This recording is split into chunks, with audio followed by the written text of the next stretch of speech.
Okay.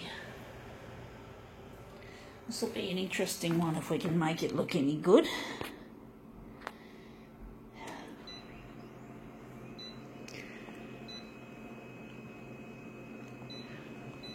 I wonder how big we're going to make this. Actually, we're going to leave it until we get it to the glass to work it out.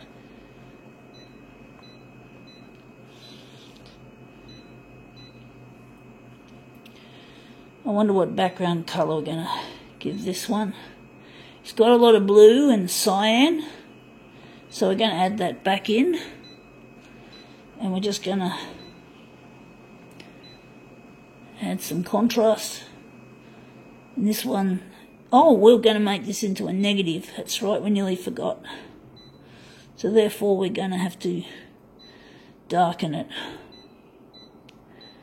So just going to make it look interesting, hopefully.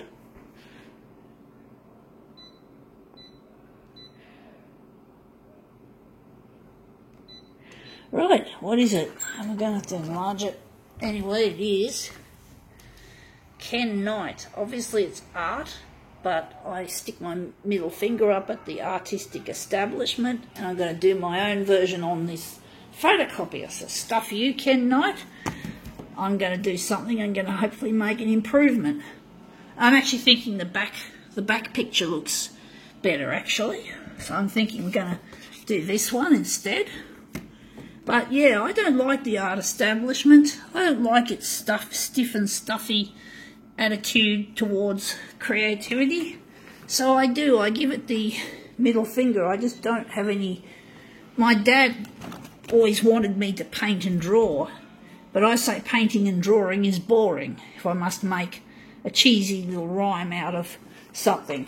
So I just don't feel a connection with paint and paper or paint and canvas. I feel a connection with this stuff. Even though the photocopiers are really badly designed, I still find I'm more connected with them than I am with canvas and paintbrush and oils, or sometimes, or what's the other medium they use a lot of? Watercolour. I don't feel that sort of connection. So this is what I like to do, and I want to improve the design of photocopiers one day. So being creative is a way of testing a lot of the features and getting some new ideas of what future photocopier design should be about. So I wouldn't get that from doing canvas work, but this looks shit. It looks there's just so much white in it. I'm just wondering if there's anything else I can do to it to make it look better. I did give it a background colour, but the background, maybe that's the background colour. That's the blue there that we were doing with, but it doesn't look very, very strong. So I'm wondering if there's anything we can do to make this look better. Maybe it's too contrasty. Maybe we need a bit of hue to give it some feel. Maybe warm up the hue.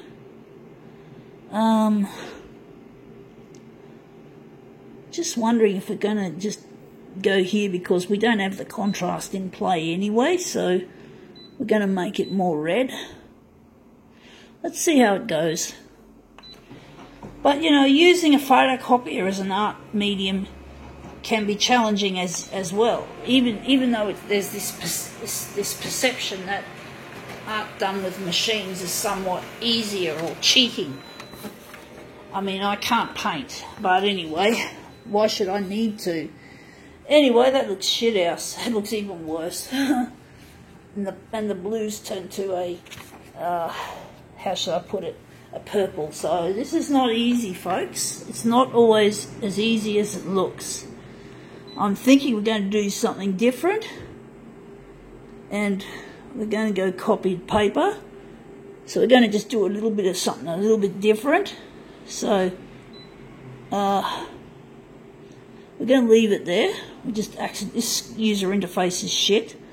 So we're just going to take out the red, and we're going to take the hue, and just center it. Or maybe we're going to cool it down a bit. The copy density is in the middle. It's not, we didn't darken it. That could be the other thing, because we used whatever. We'll see how we go. Oh, I know what we didn't do. We didn't use the colour balance. This is where we give it more power, because I use up a lot more toner, because I tend to set the colour balance really high, full blast. So that might be another reason why my image turned out so wishy-washy. So let's see if that gear change has actually helped, because normally I set the colour balance up really high because I like my colours to be punchy. Yeah, it looks more punchy now, but it still looks a bit dirty there. I like the colour of the buildings.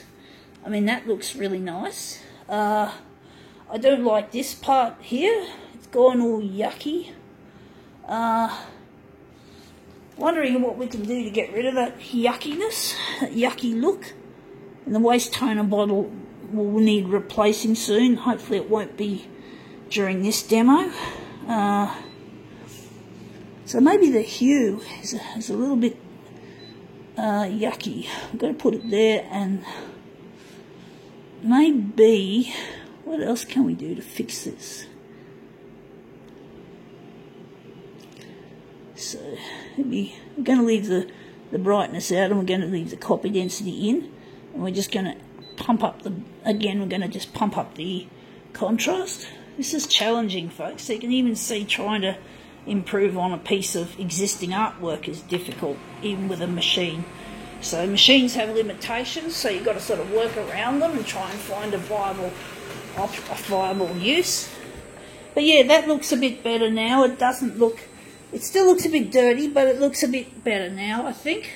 I think now we just put these other ones aside. We might use this one as a master copy. We'll see what we can do with it. So we're just going to remove the original, and of course we're just going to consign it to the recycle pile. I don't have an interest in conventional art, except in this case to have a bit of fun with it. I just don't have any, not interested in going to the art galleries and shit like that.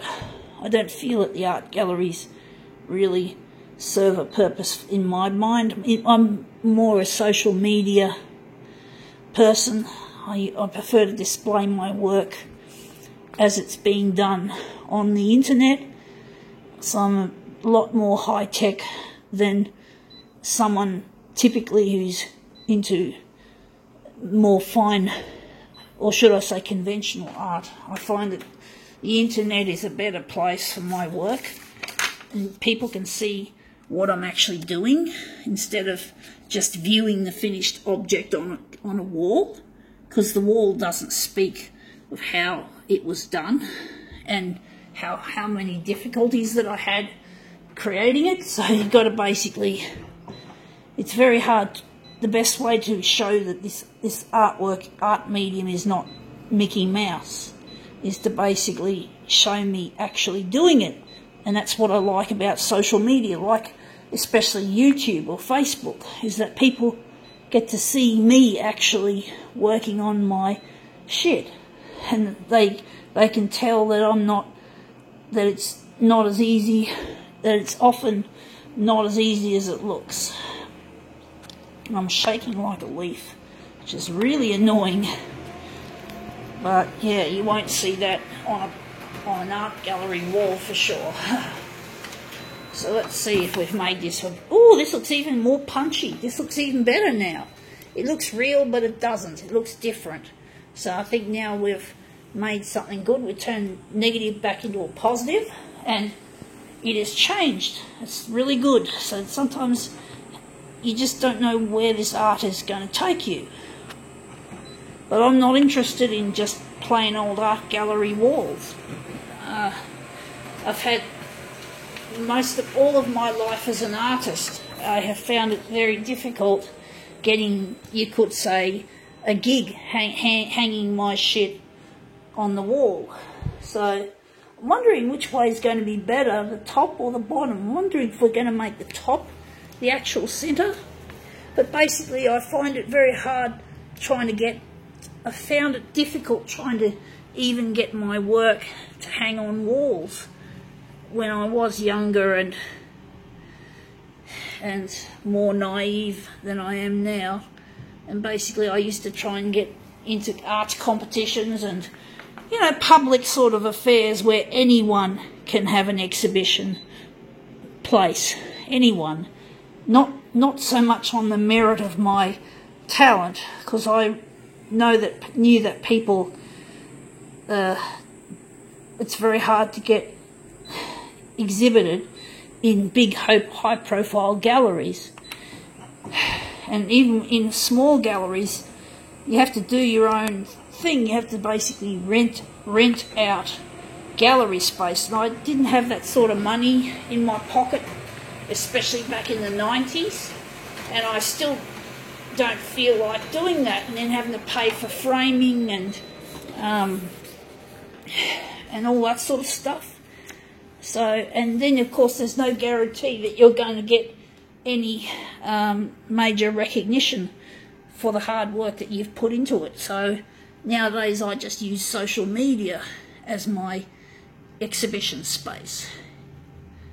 I no longer care about hanging things on walls. I just have lost interest in that style of exhibition.